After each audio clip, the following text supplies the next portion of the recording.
Hey, welcome in. Well, mainstream journalists don't like platforms like Rumble. Why? Because they can't control them. If there's somebody saying things they don't like on a platform like YouTube, well, you just got a couple of them to write a couple of articles and boom, all of a sudden what? They're demonetized. They're suspended. They're just kicked off entirely. And that makes mainstream journalists feel really good about themselves.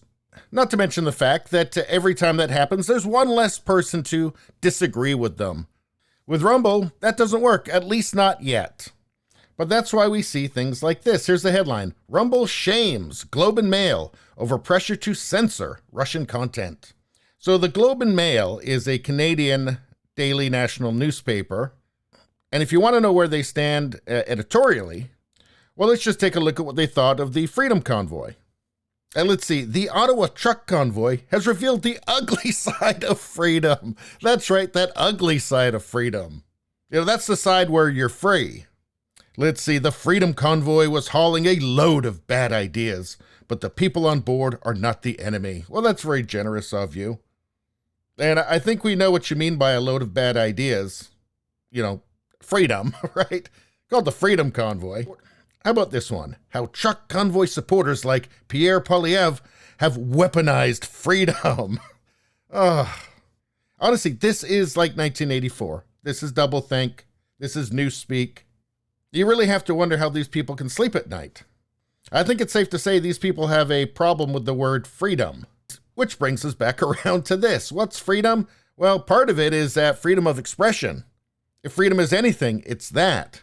And yeah, Globe and Mail doesn't like it. So Rumble tweeted this out. Here are emails we received from the Globe and Mail, demanding to know why we aren't dutifully copying YouTube censorship. It is now common that we receive pressure from journalists demanding that we censor more. See the next tweet for Rumble's response. Okay, so let's take a look here. What does it say in the letter? It says, so it's a guy writing from the Globe and Mail. I'm working on an article about RT's account on Rumble. That's Russia Today's account on Rumble. And some of the other content about Russia-Ukraine on Rumble. I'm hoping you can comment on the following. Governments and other observers have branded RT, a Russian state-owned news network, as a Russian propaganda outlet. Since the war in Ukraine began, social media sites such as YouTube, Facebook, Instagram, and Twitter, and Spotify have sought to block or limit content from RT. As a result, RT has directed people to its Rumble account. Its number of subscribers has increased 4 times since early March. Has Rumble taken any steps to limit, block, restrict content from RT on its platform? Similar to YouTube, Facebook, etc. If not, can you elaborate on why?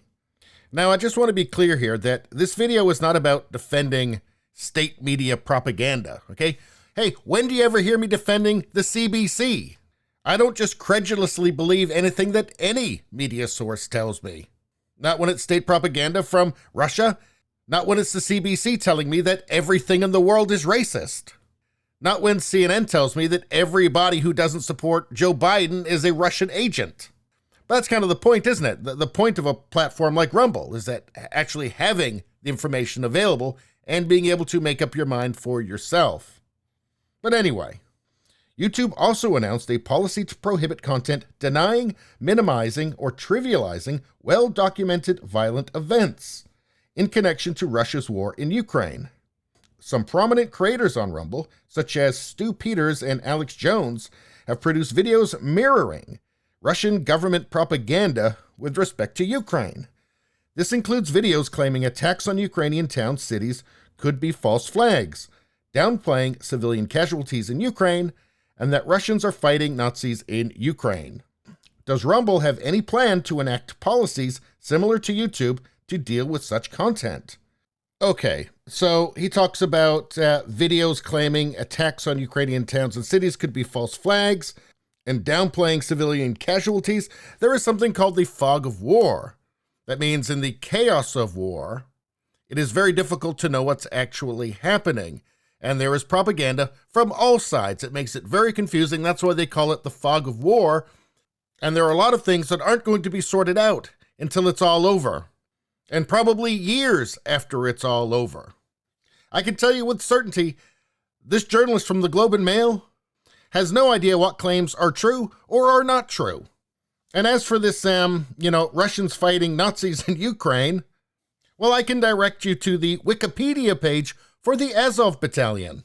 So the Azov Battalion, let's see. The battalion drew controversy over allegations of torture and war crimes, as well as association with neo-Nazi ideology. How about that?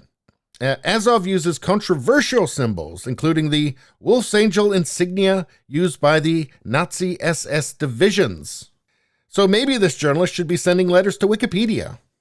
And here is Rumble's response. There is a reason the public has radically turned against both the corporate media, such as your outlet, and big tech, because you have arrogantly claimed for yourselves the power to decide for the public what information they can and cannot be trusted to hear, and what views they can and cannot express. By stark contrast, the reason Rumble is growing so rapidly is because we trust adults to make decisions for themselves about what ideas they can express, and we trust them to make up their own minds after hearing all sides. Now, that sounds like freedom to me. And this is why mainstream journalists hate platforms like Rumble. This is why they're constantly trying to smear them. And not just them, it's just Minds, Odyssey, BitChute, all of them. Any place where they don't control the narrative. They can't have that. Oh, and just by coincidence, they're all leftists, by the way. For some reason, all of the authoritarians seem to be leftists. It's crazy, right?